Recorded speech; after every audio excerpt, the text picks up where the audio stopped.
All right, we can get started. Achron Chavit. Okay, we'll Chud HaMeshulash Lo B'Mehira Yinatek. Okay, Bakasha. So I'm just trying to pull up my source sheet here. Everything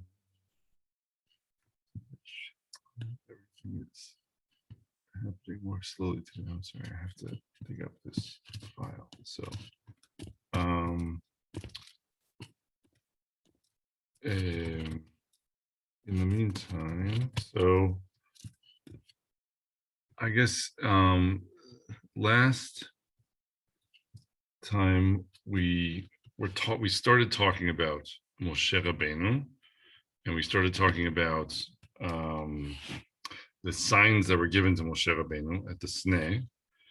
And today we're going to keep going down that path, but we're going to take a somewhat different tack with it, because now we're not going to be talking about the signs given to Moshe in order to think about the idea of, let's say, nivu'ah, or communication with the creator of the world, and how that might be related to those signs, and that might be a commentary we can look for in those otot, in those signs. But instead, or let's say in addition, we're going to be thinking about specifically how it might be interesting that these otot have to do with a discussion about the boundary between life and non-life when viewed in material terms.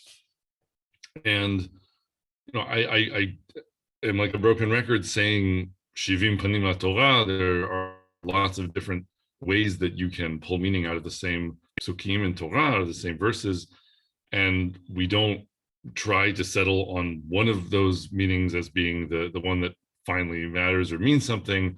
The truth of the text is certainly in that it may contain these facets in this interlocking fashion. However, I do want to focus specifically on one way of reading these signs given to Moshe. And I think, just to give a little background and context for that discussion, I think that sometimes we have a tendency to think a little bit naively that there are certain sorts of questions that are so fundamental to the beginning of the universe, or the beginning of life, or the beginning of our conception of what a human being is, that if we don't find them in the first prakim, the first chapters of Sefer Bereshit, of the book of Genesis, then that should have been where we would have found them. And if they're not there, and if they're not floating close to the surface, then it must just be something the text chose not to treat. That HaKadosh Baruch Hu had other things in mind with what he wanted to put in the Torah. And I do think that it is fair to say that if things are not there right at the beginning, that there is maybe a kind of a priority or a focus that HaKadosh Baruch Hu has in shaping the Torah, and it's initially pointed at other things, or it wants to talk about them in a different way. But I do think that sometimes we can find things that really are treating some of these fundamental concepts elsewhere in Torah or in Tanakh, but especially even in the first 5 books in Chumash, in somewhat unexpected places, if we just kind of wait for the text to take up the subject. And I think there's good reason to approach it with that attitude, because, as I think maybe I said in the first shiur, when we do see the Torah taking up a subject, I don't think it just does so in order to prove to us that it's smart or something like that.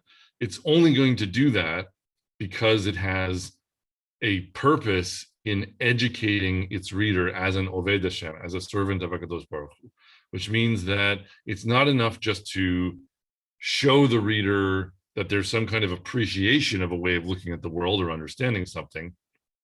There also has to be some kind of understanding that the reason the text is talking about that subject is so that it can make a point to you about how you should view your actions or behave differently in the world, or how you should understand the mission of someone who's trying to keep the Torah. And I think that's something I'll try to put together today. And so we're going to be trying to talk about what seem like very fundamental and weighty subjects, things like the question of how the tradition treats the idea of the material body and what we sometimes talk about as the immaterial soul, although I think perhaps in some cases there are kind of concepts that end up getting imported from other ideologies that Judaism got heavy exposure to in the last 1500 years, let's say. And if you go to the original sources, I think maybe you can kind of talk about it in slightly different terms. But I think the beginning point of this discussion is in a strange place. It's in this passage where Moshe Rabenu is being first called to go to Bnei Israel in Mitzrayim and liberate them from Avdut, from slavery, and to go to Paro and bring the name of HaKadosh Baruch Hu, the name of Hashem, to Paro, and tell him that there is no greater power. So how do we kick this off? So the first source that we want to look at here, source one, is one we talked about last time.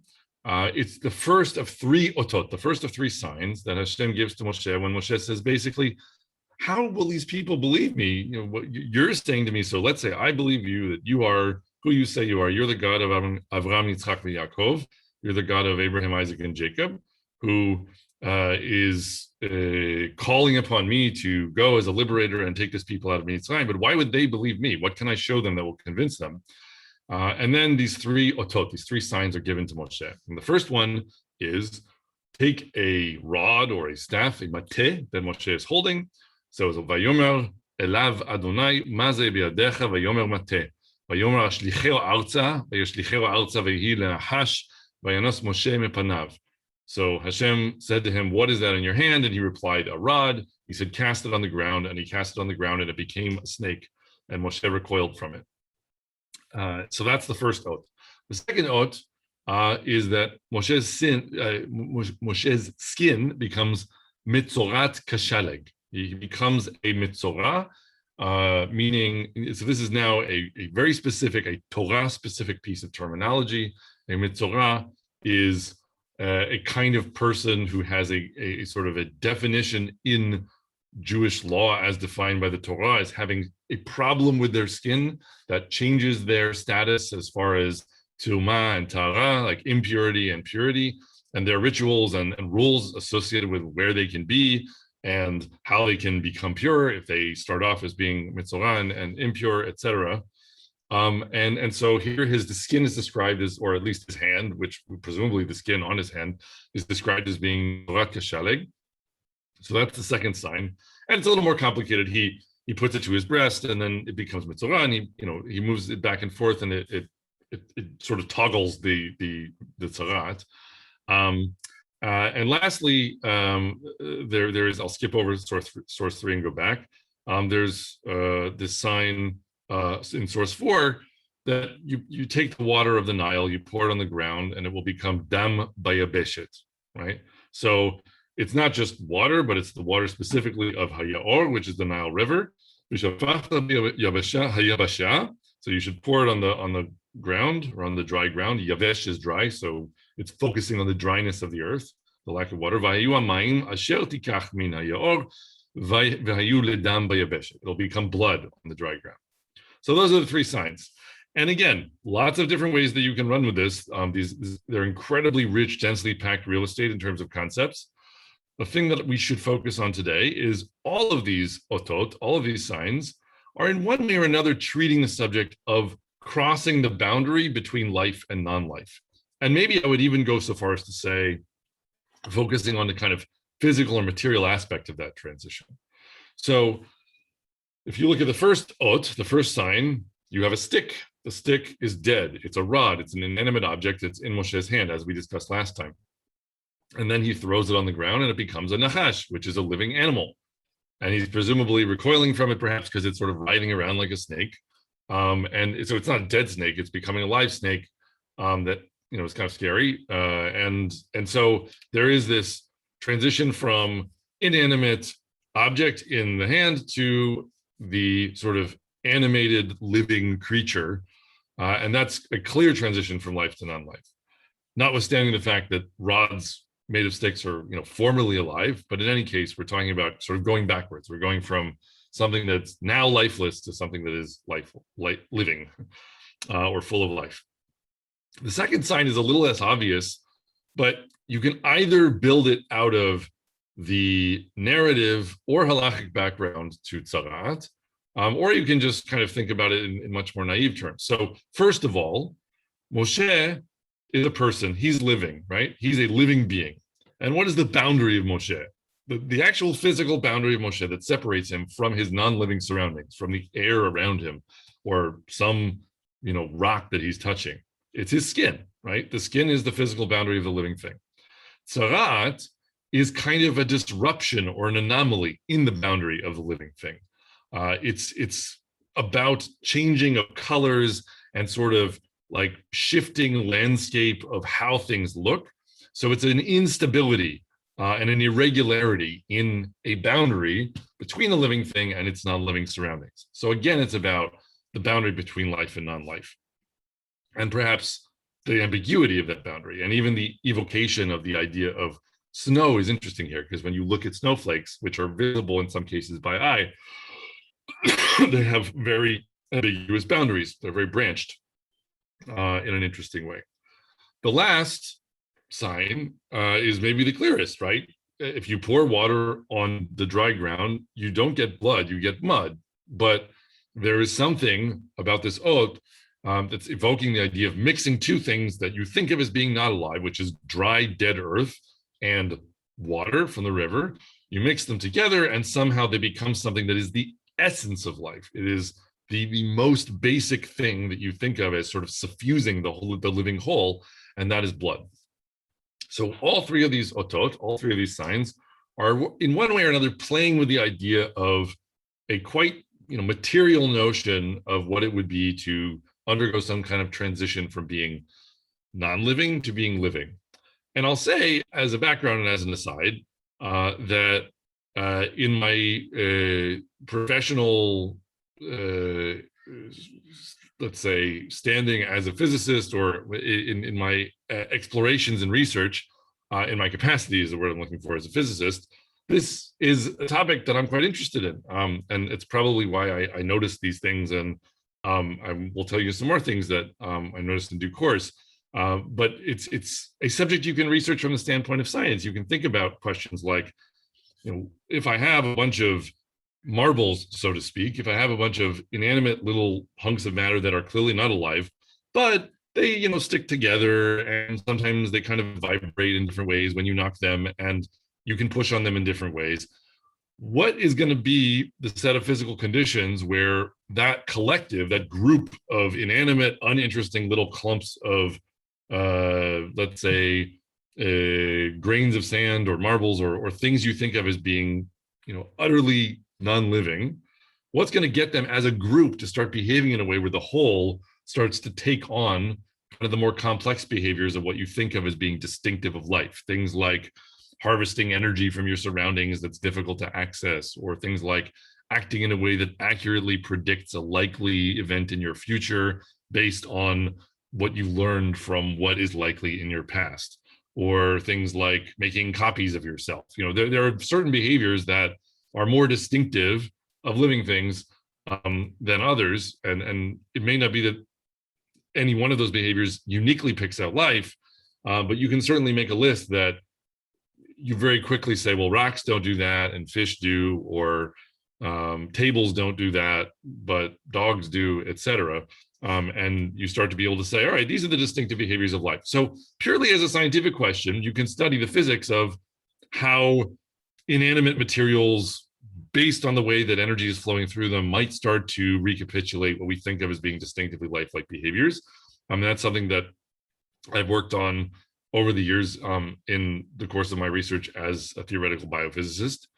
But we're not really here to talk specifically about the biophysics today, other than to kind of give credit where it's due to the text for having, I think, quite a profound intuition about recognizing some of the same kinds of relationships.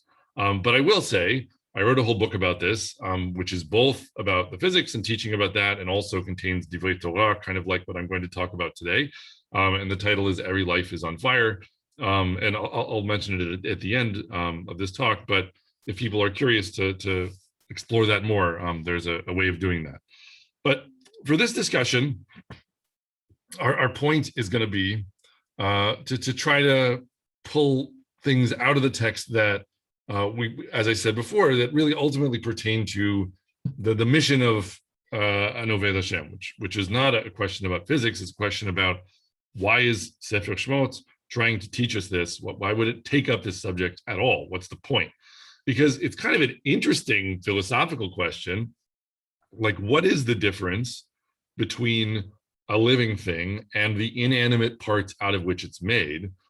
And you can start to muse about it, and just one feels curious about it.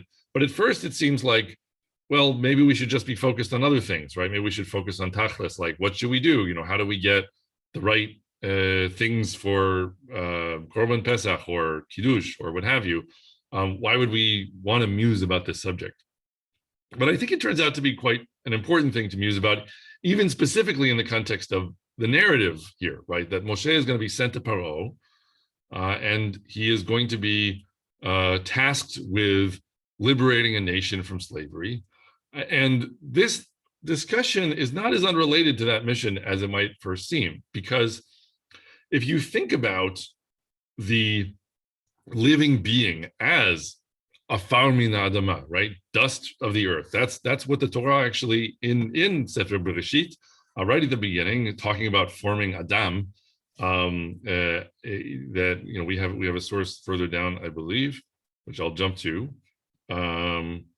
So source 9, Vayitzer Adonai Elohim et ha'adam afar min ha'adama vayipach be'apav nishmat haim vahi ha'adam lenefesh haya. So the Lord God formed man from the dust of the earth, and he blew into his nostrils the breath of life. The man became a living being. We'll talk more about that in due course, but the point there is just afar min ha'adama. The idea is that dust of the earth is not alive. It's just the inanimate material, and it's something is different once you put it together and you make it into a living thing. But if a physicist, or I would argue just a very intuitive materialist, kind of looks at the world, what they say is, well, look, I may seem special, but if I sort of take off a little piece of myself, like a hair or a fingernail or a little bit of skin that falls off, these things are the dust of the earth. They very quickly become just ground into inanimate powder that means nothing, that has no purpose, that has no value.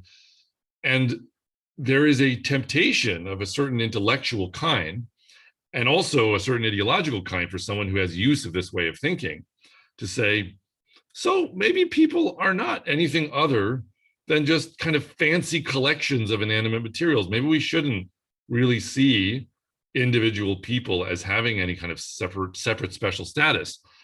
There are various ways you can clump matter together. You can make tables, you can make bricks, you can make people, but we're all just clumps of the dust of the earth that are put together in different ways.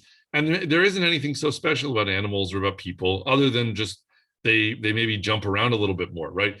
Why would someone make that argument? Well, one reason they might want to make that argument is if they have reason to want to be able to treat people like they are particles of dust, which is exactly how Paro would have wanted to treat people when it was convenient for him. There's a midrash actually talking about Migdal Bavel, the Tower of Babel, which is this other, great construction project in an ancient pagan despotic empire, that says that when they're building the tower, that they would weep when a brick fell off the tower, but they wouldn't weep when a person fell off the tower, right?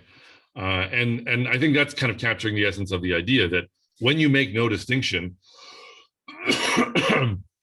between people and bricks, when you're just saying it's all material to be shaped in different ways, then you are maybe more flexible in how you can design your efforts to build really tall buildings, which is what the Egyptians wanted to do and what the Sumerians wanted to do. But you'll do that by paying a price in human blood. And to have an ideology that makes paying that price feel acceptable, you're going to be looking for ways of talking about humanity and about the world that try to erase distinctions between what's alive and what's not, or what is human and what isn't. And then you can just say, well, I'm great, and Egypt is great, and we're made great by some of the things that we do with bricks over here, and some of the things that we do with people that we grind into dust over here, and it all is just a great system.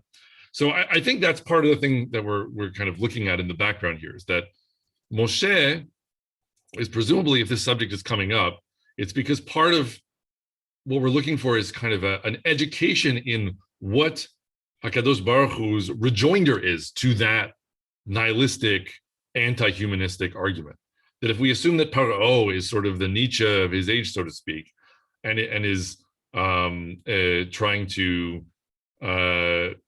push the idea of God and being made in the image of God from view, and that Paro is doing that with a goal in mind of using people as though they are implements, then presumably HaKadosh Baruch Hu is going to kind of arm Moshe with a counter argument to that and teach him something about how to understand instead what can be distinctive and meaningful and separate and different about certain collections of dust, so to speak, the human collections of dust, and what actually gives them a kind of a meaning and a significance that is not granted to their separate constituent parts or other assemblages of those constituent parts that are not necessarily in possession of nishmat chaim, the breath of life. So that's our goal, where we're going to look for that in this text and try to kind of tease it out by thinking a little bit about what the signs understand and the different directions in which they point. I think the first thing I just want to lay down as sort of strengthening the case that the text is really taking up this subject is just to talk a little bit about what each sign is getting at, and make comments that I want to just say they reflect a profound ability for the Torah to, from the perspective of the untechnical human being, the human being who's not thinking in terms of modern physics, how do you consider the sort of material or physical question of what life is? And there's really some quite interestingly accurate observations that get made, because the signs that are being chosen here are not sort of random and are not inapt from the standpoint of how even a physicist would try to understand the same subject. And I think one of the things that it's important to point out here is that it might be the case that physics of the present day is this very rarefied and fancy and special language with lots of mathematics and stuff that people didn't necessarily have as a language or talk about a long time ago, like in the time of Moshe Rabenu. But I do think that there's a great deal about what's true about the physical or material way of thinking about the boundary between life and non-life that is accessible to just the intuition of a technically unsophisticated human observer. So you don't need equations in order to capture the essence of many of these ideas. It's just that the equations kind of help you to build up the case systematically. So what are some of the things that I mean by that? Well, one thing I think that's important is, in the first sign, the idea of holism versus reductionism, which is, again, not a question restricted to physics, but it's certainly pertinent to this discussion, because the staff and the serpent, kind of like we were saying last time, are really like two different kinds of ways of talking about the same thing. So you can look at the world and you can say, let me think about things like everything is its own separate inanimate piece, and it's very regular and predictable. I can make measurements like I can make with a rod. So that's sort of the physical description. I can focus on all the separate pieces as though they have kind of a metrical regularity to them, and they don't do things by themselves. They get acted on and made to do things by hands that grab the staff and make it point or something like that. But then at the same time, I also sometimes want to come and address the system as a whole, right? That the serpent is a whole system. It's a whole collection of parts that are all kind of working together. And it's foolhardy to think of each separate scale on the serpent in its own right and not recognize that they're part of one thing that is accomplishing something that has to be talked about at the level of the whole system. So I think that's one aspect that's immediately jumping out from the first oath that's given to Moshe. And I think the point is that that way of thinking is really relevant, even if you're just going to think about this as a scientist. If you want to think as a scientist does about this question, you will say, all right, what's the difference between physics and biology? Physics is very reductive and metrical. You're going to make little measurements about inanimate pieces, and you're going to break things into parts and think of them as just each moving because of forces that are acting on them and being sort of dumb and inanimate themselves. But when you do biology, you're still doing science, but you have to address yourself to the whole. It has a different teleology, right? You're interested in things like what makes this organism live or die or successfully reproduce or not successfully reproduce or be sick or be healthy. And those are qualitative judgments. Biology today is getting more and more quantitative because we can measure a lot more things about biology, but it's not a fundamentally quantitative science in the way that physics is. And it's not fundamentally reductive. You really care at the end of the day about the holistic phenomenon in biology. And you're trying to kind of build that back up by doing different kinds, giving the living system different kinds of pokes and understanding what the pokes do to it. Excuse me. So that's the first point that I think we want to bring into this discussion. Going down to the second sign, the tzarat. So we'll return to this when asking kind of about what the meaning of all of this is, like the message that we said, the counter argument that maybe Kadosh Baruch Hu was trying to give to Moshe. But for now, I think the point also can just be made to think about the challenge of defining the boundary but between a living thing and its non-living surroundings, because a priori in a physical description, that distinction is absent, right?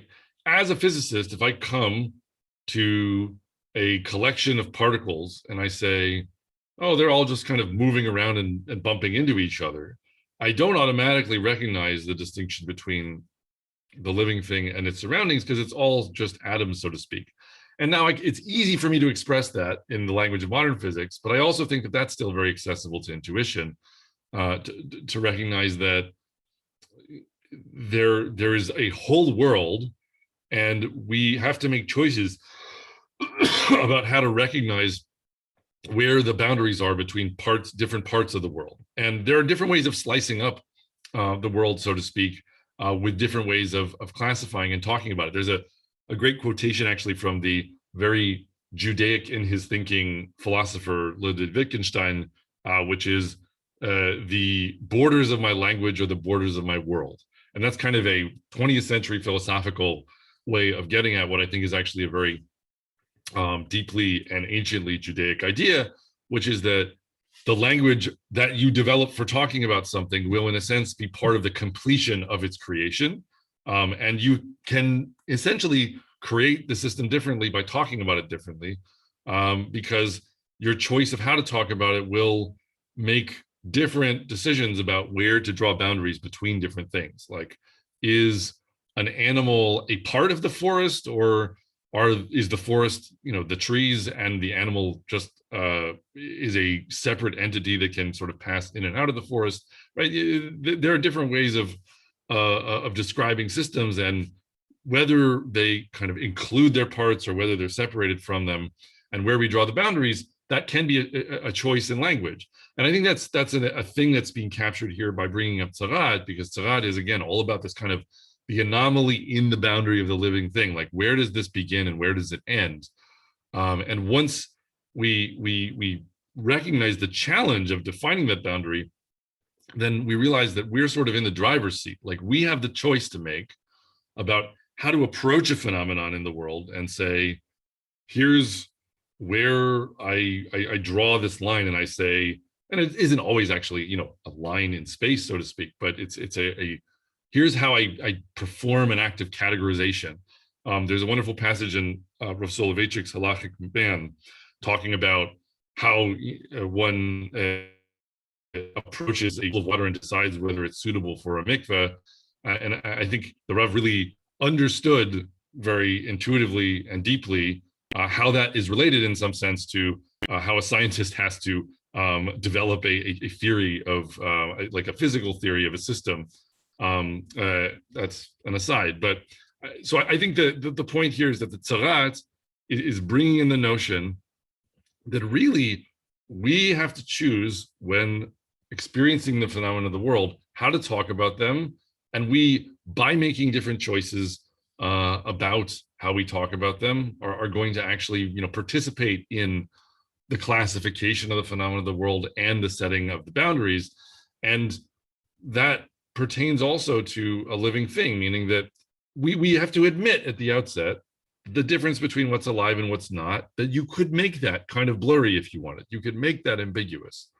And that's okay. And it might still be the case that we can, at the end, conclude living things have some kind of separate status and that they matter in a way that non-living things don't, even though we encounter at the outset a whole cloth of the phenomena of the world that contains ambiguity and that needs us to make a classificatory choice that partly, for example, might actually have to be done in the world of halakha, which is what we'll get to in due course.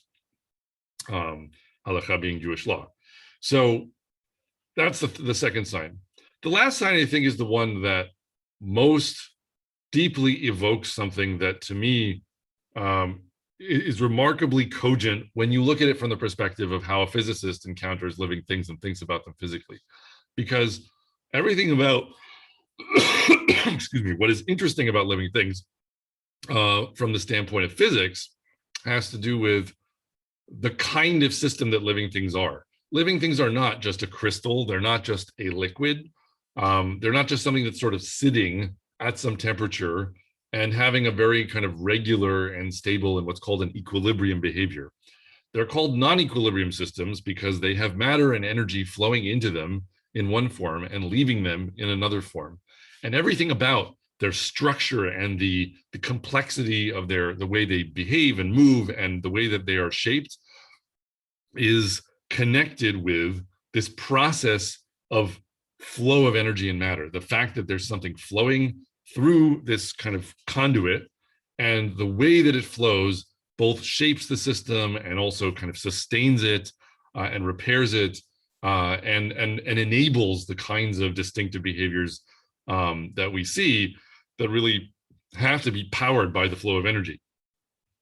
So when we now look at this this sign that's given to Moshe of taking the water and mixing it with the dirt on the ground, and then it's supposed to become blood, I think there are a few different things that leap out to me as a physicist who thinks about this, which I can share.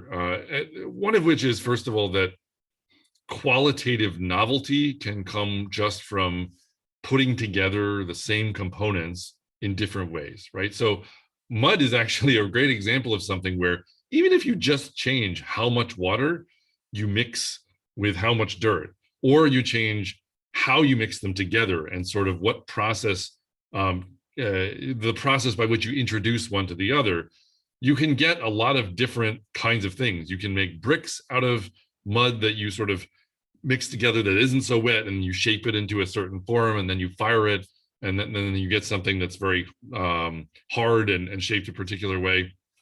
You can get something that behaves like a liquid, but it's just kind of like a very thick liquid. You can get something that you can sort of pick up in shapes, but then they sort of like start to melt and fall apart in your hands.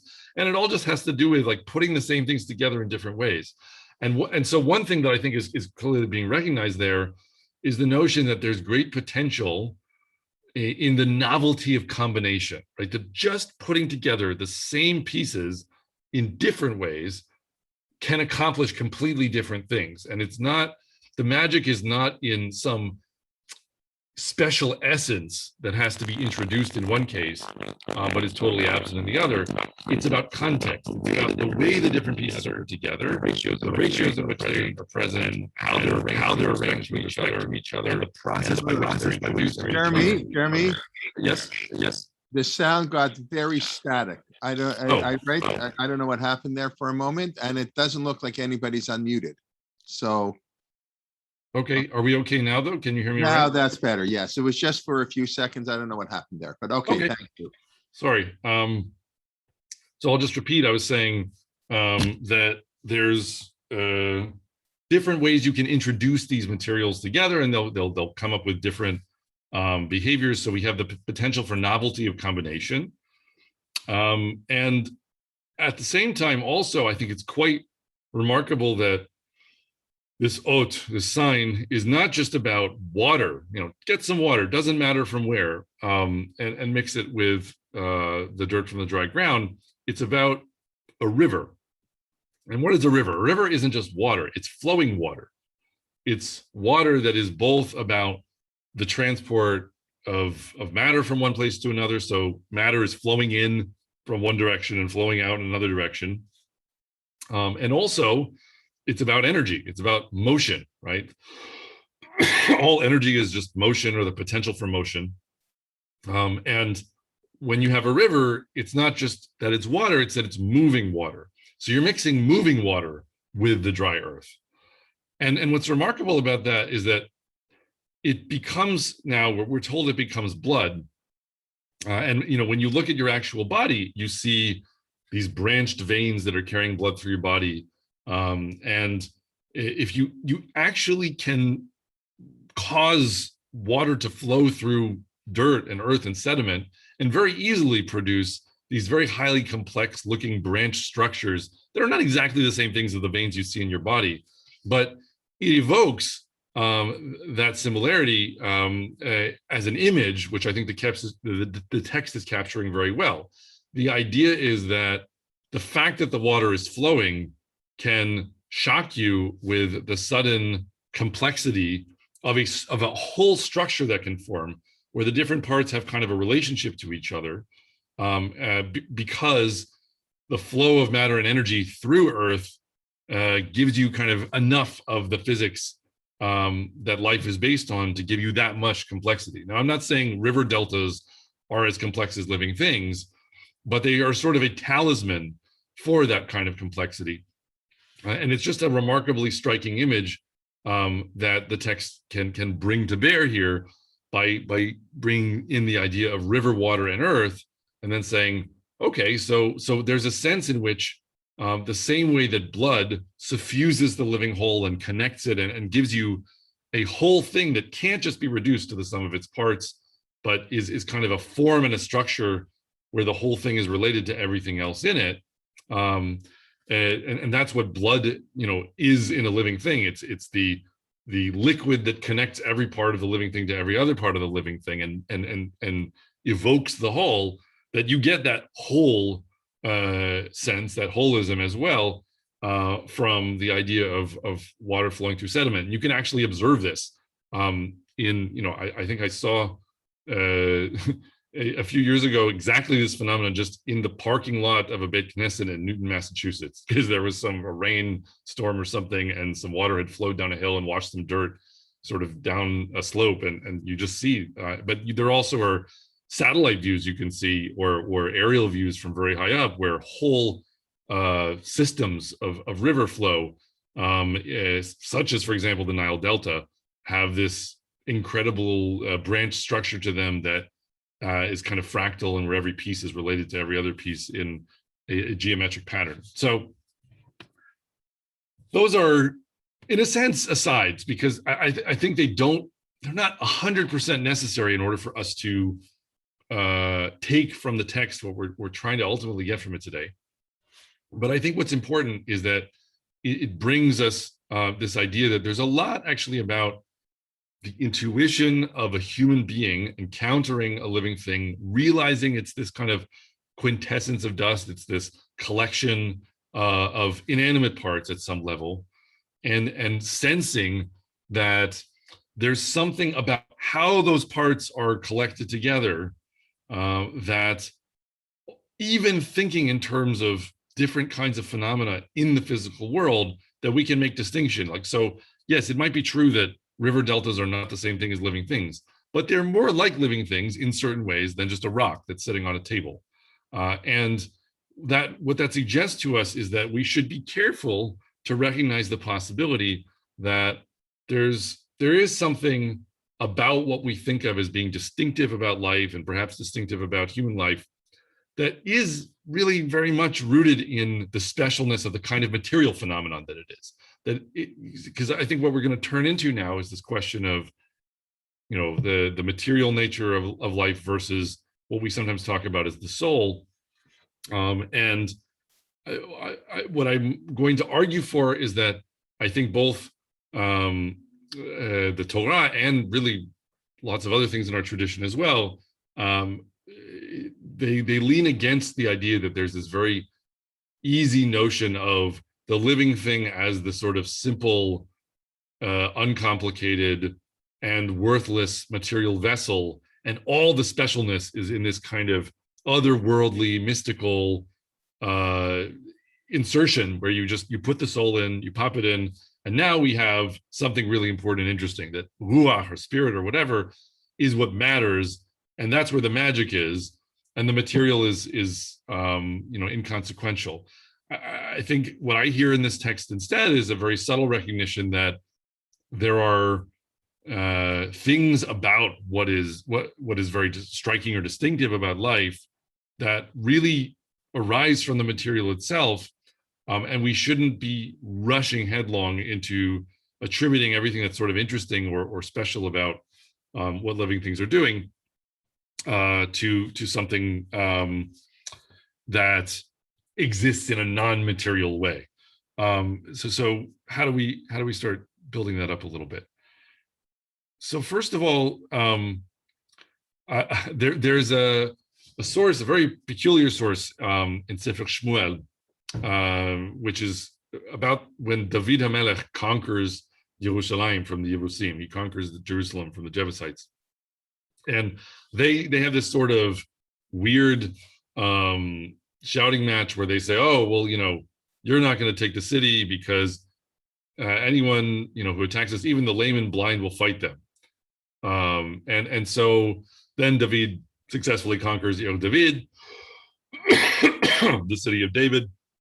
And at the end it says, Al ken yomeru iveru fiseach lo yavo el habayit. So that's why they say the blind and the lame, and then the grammar is kind of weird. Lo yavo el habayit it's not lo yavu, it's lo yavo. So he or it won't come to the house. So this source on its own, I think, doesn't prove anything, but I think there's a Gemara we're about to look at that I think resonates very strongly with this. So I'll make the point at the outset. This, to me, what I hear in it is a very Judaic and a very ancient Judaic insistence that we don't want to talk separately about the body and the soul. We think of them as being very intertwined and interrelated, and we should be reluctant to talk in sort of purely mystical or spiritual terms, as though there's kind of a world where it's not material, it has no measurable sort of properties, and we can't assay it and tell whether claims being made about it are correct or not, but we can have all sorts of stories that we tell about how those sort of spirits interact with each other. That instead, there is, and this is really embodied, the reason we're talking about Yerushalayim here is Yerushalayim is the place where we're going to build Beit HaMikdash, right?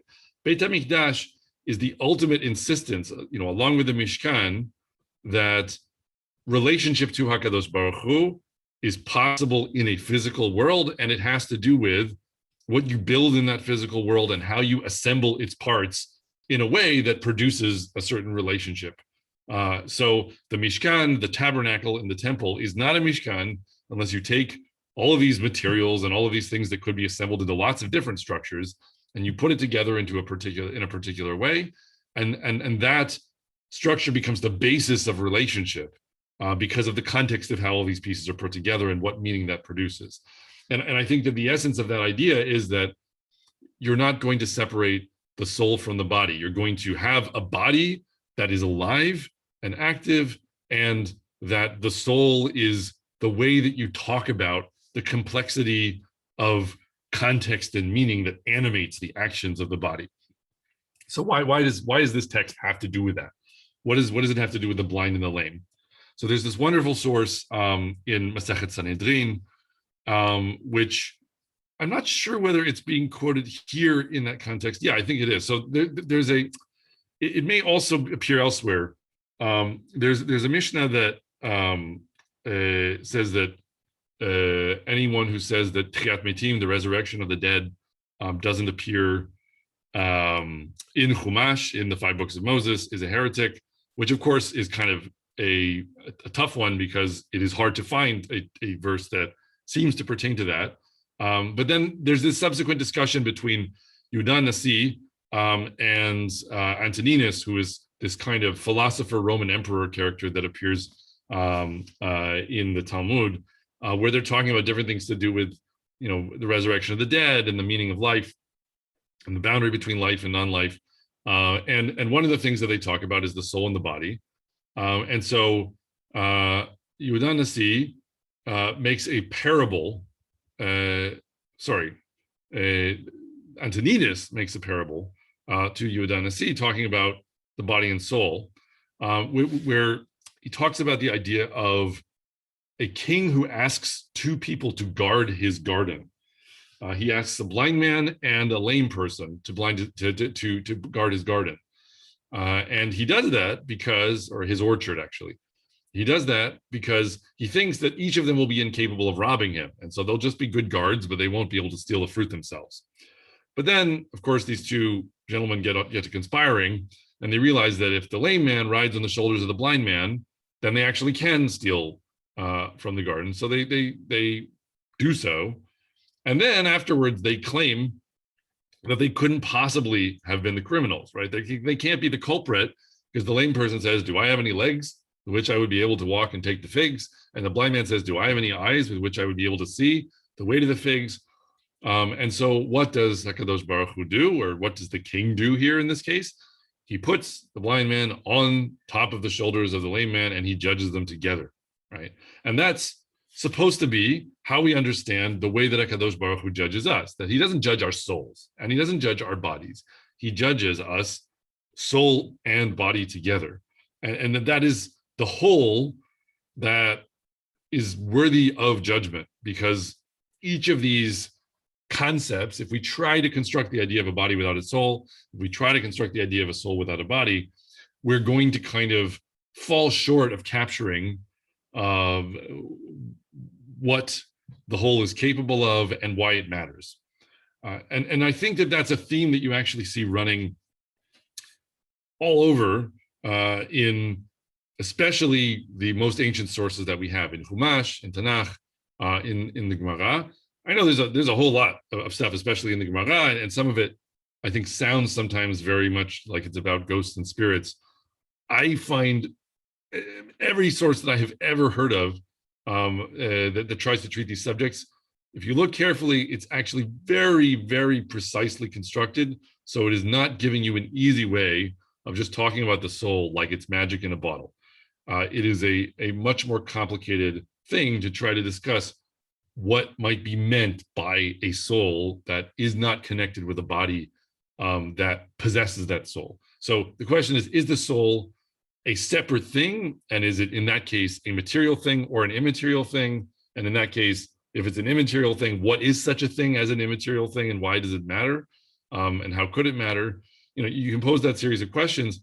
Or do we have the idea or the notion or the words for that a soul because we're going to talk about what living things do in their material capacities in ways that require an evocation of what that whole is capable of and what it might mean.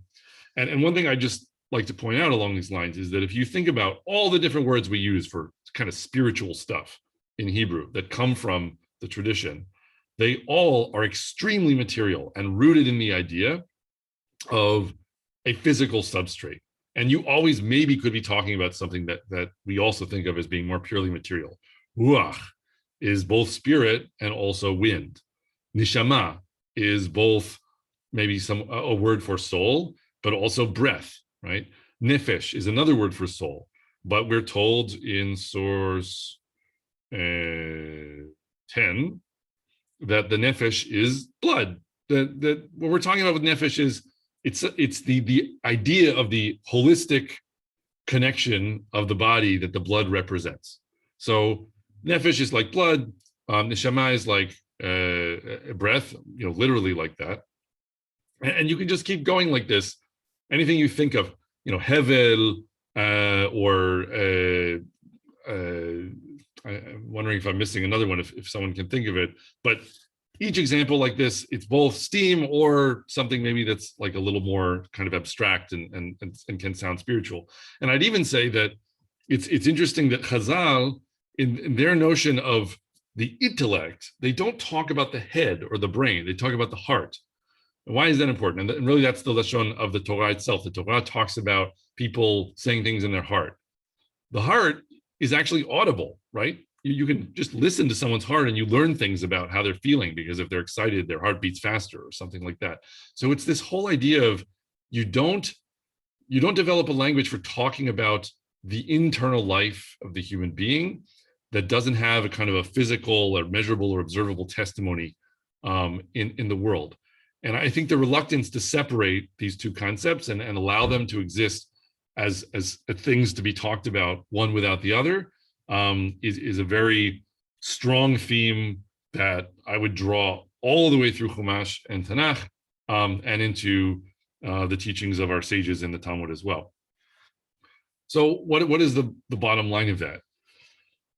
I think the bottom line of that is that that's, in one sense, going to make it a little, it will seem at first like it makes it difficult for us to give Moshe, in the end, the argument, the counter argument against Paro that we're trying to give him, because it at first seems like the easy thing would be to say, well, Paro, you think that human beings are just sort of particles of dust or quintessences of dust, right? They're just bricks, they're just collections of material that doesn't matter, so they don't matter, and you can use them like they're bricks, and you can sort of build your empire on the top of their corpses if you want, and it doesn't matter and it doesn't mean anything, so do as you wish.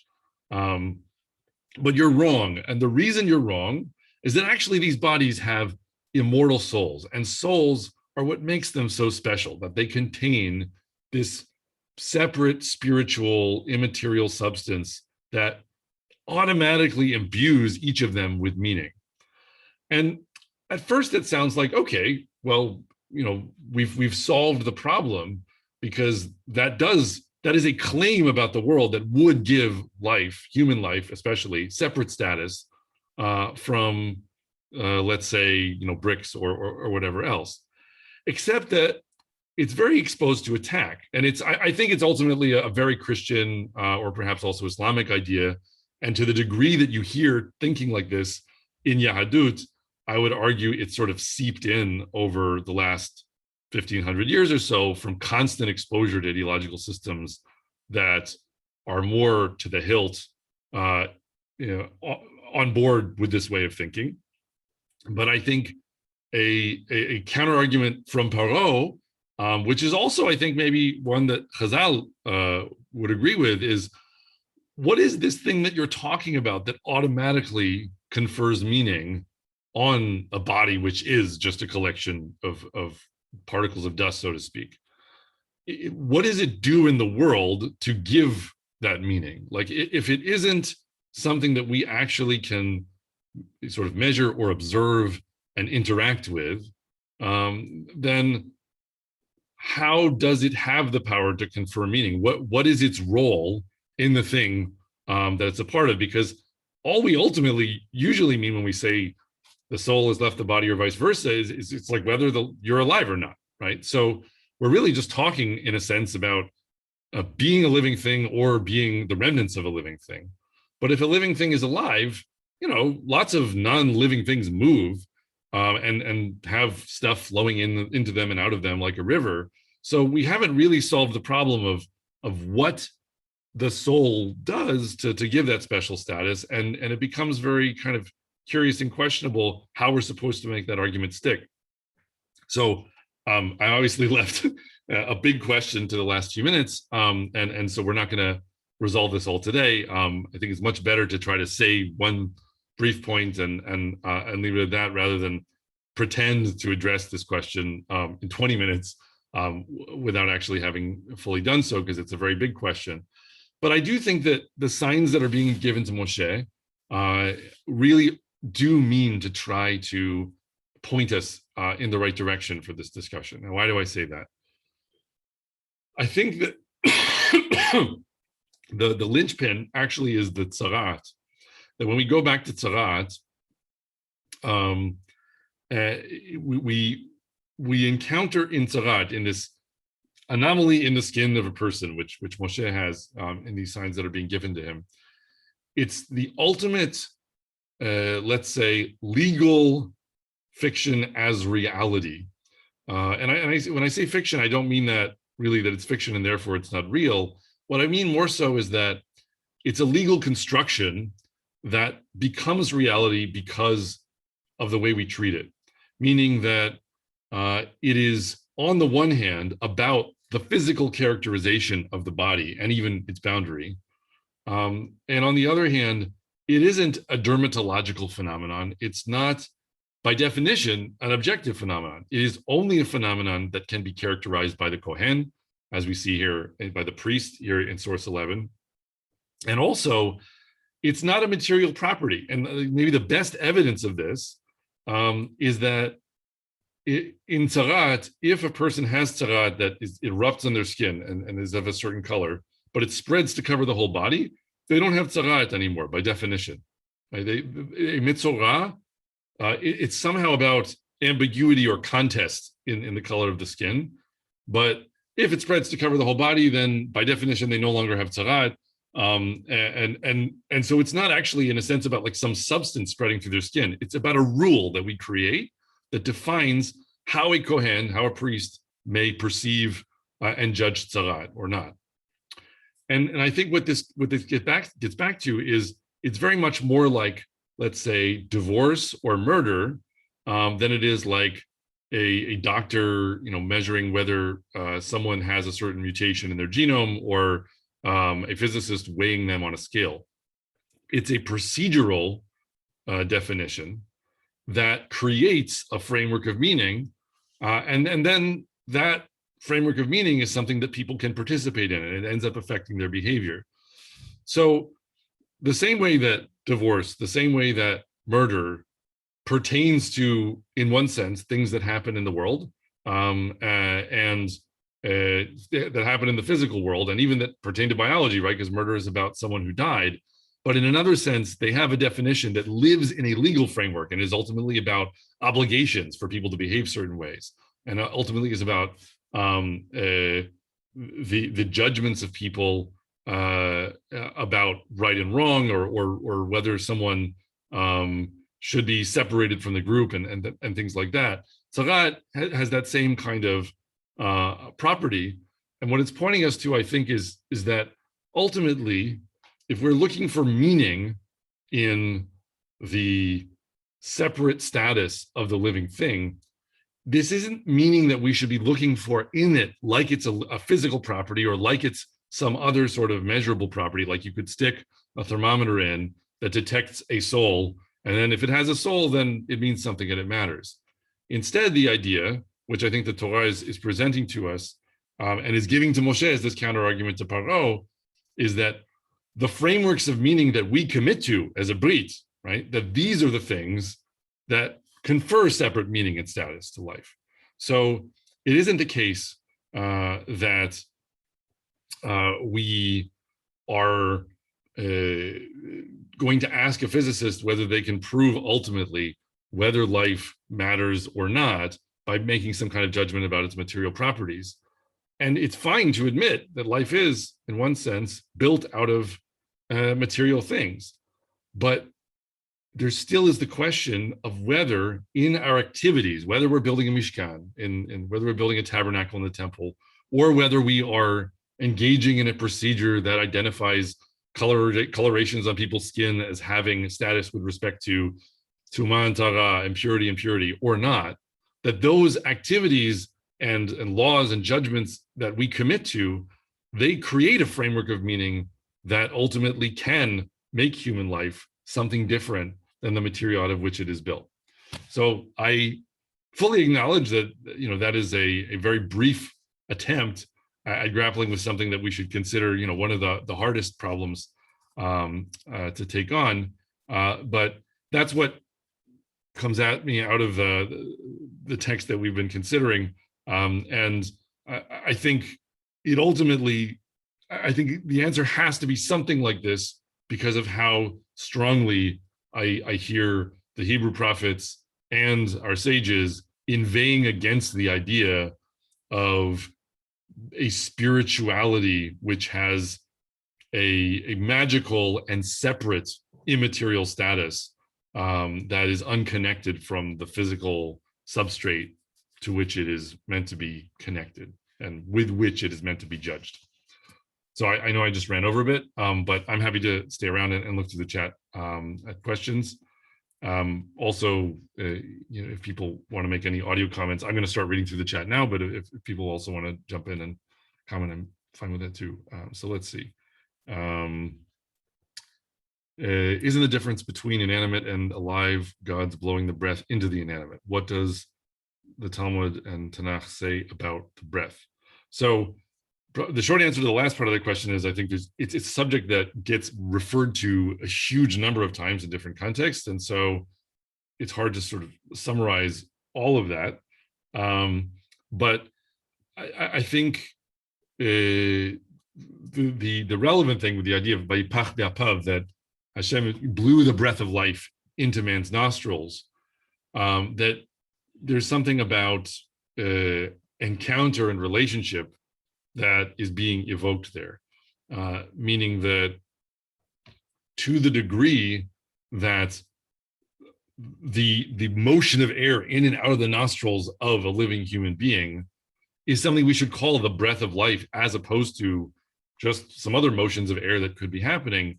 It actually has to do with the relationship that becomes possible with HaKadosh Baruch Hu as a result of the specialness of how the air, so to speak, is moving in that particular place. So human beings have a different potential than other parts of creation because they're made b'tselem Elohim, they're made in the image of God, and that means that we have the potential for relationship to Hashem in a way that other pieces of matter don't, right? And so I think that in that verse, I would just focus on the possibility of encounter with Hashem as being the significant point in what makes the breath of life there something other than moving air of no greater consequence.